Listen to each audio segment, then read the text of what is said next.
umurnya? Nah, izin Mbak ya, perkenalkan nama saya Dewi Sartika Mbak. Saya mau minta waktu Mbak, mungkin sekitar 5 menit. Kita mau kasih edukasi mengenai obat herbal. Mbak jadi pernah minum obat herbal? Yang tadi apa? Bentuk apa? Untuk teh. Untuk teh ya. Tehnya seperti apa Mbak? Teh yang seperti keringkan gula atau kopi. Untuk apa itu? Untuk menurunkan kadar gula. Oh, untuk kadar gula ya. Yang jual sales ya? Karena untuk kolesterol. Tapi minum itu enak badannya? Enak kan? Nggak sakit lagi. Ya. Jadi kalau obat herbal itu Mbak pada dasarnya memang dari tumbuh-tumbuhan ya, bahan alami. Kayak tadi kayak bunga hiding keringkan ya, atau dari jahe, dari teh hijau ya. Nah biasanya kayak seperti itu. Biasanya memang fungsinya satu untuk menyembuhkan penyakit, bisa juga daya tahan tubuh ya. Nah tapi sekarang karena sudah modern, biasanya memang sudah dalam bentuk diproduksi pabrik. Kayak tadi kayak teh yang dikeringkan tadi, tapi sudah dikemaskan di pabrik. Ada yang kecil, ada yang pakai botol. Oh kayak gitu. Nah ya itu bentuk pabrik Mbak ya. Nah yang kayak gitu sebenarnya ada yang legal, ada yang ilegal Mbak. Yang berbahaya kan yang ilegal. Nah kalau yang ilegal kita tuh harus tahu ciri-cirinya. Salah satunya biasanya kalau ilegal tuh udah ada izin BPOM-nya. Jadi kemasannya kan nggak tertulis izin BPOM nomor sekian. Kalaupun ada, kalau kita cek di link BPOM itu biasanya itu memang BPOM yang palsu ya. Kemudian tidak mencantumkan komposisi. Jadi di obat herbal yang dibeli itu biasanya tidak tertulis. Misalnya bunga apa? Bunga lawang sekian persen tidak tertulis. Atau misalnya kunyit sekian persen itu tidak ditulis. Nah ditakutkan kalau misalnya tidak menulis komposisi tadi, takutnya obat tadi dicampur dengan obat yang berbahaya ya. Misalnya kayak paracetamol dosis tinggi misalnya dicampurnya ya. Nah kemudian biasanya diklaim bisa menyembuhkan berbagai penyakit. Nah misalnya satu obat tadi bisa menyembuhkan stroke, hipertensi, diabetes. Nah itu biasa kita harus curiga, ditakutkan klaim yang berlebihan tadi malah itu untuk menutupi bahwa obat ini adalah obat yang ilegal. Nah kemudian dijual dengan harga yang murah biasanya ya, atau dijual juga secara daring atau online. Nah ini yang kalau online itu yang kayak dijual di Shopee Mbak, Shopee, TikTok ya, di Facebook ya sering ada kan iklan-iklan teh langsing misalnya ya, sering ada ya.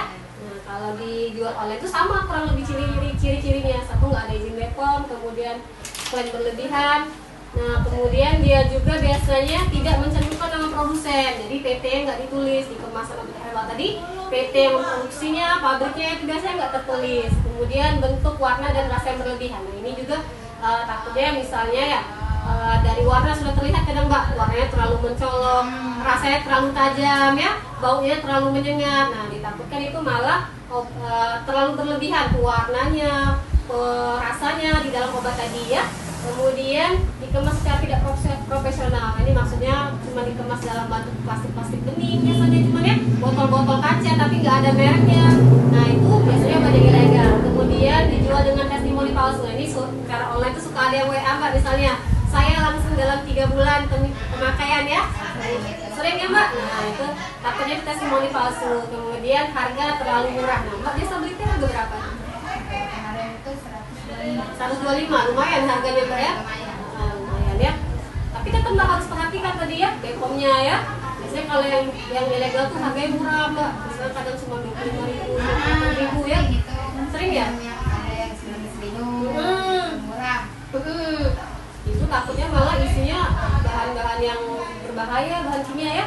Jadi kalau yang mau minum obat herbal, satu kita harus perhatikan BPOM-nya, kemudian beli di toko resmi. Kayak tadi misalnya kalau mau beli online juga lihat di toko resminya ya.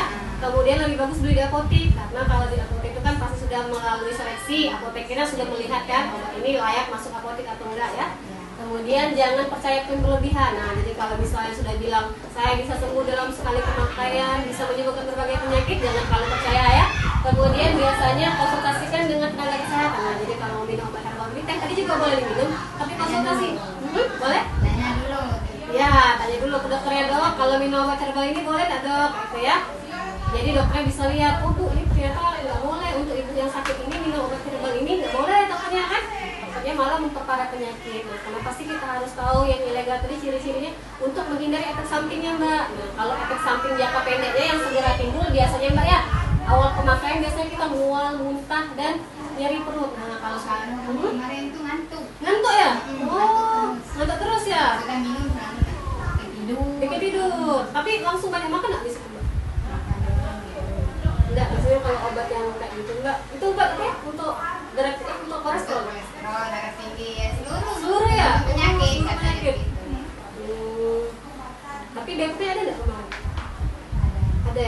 dia pasti dari BPOM PT ada juga ya. Ada PT.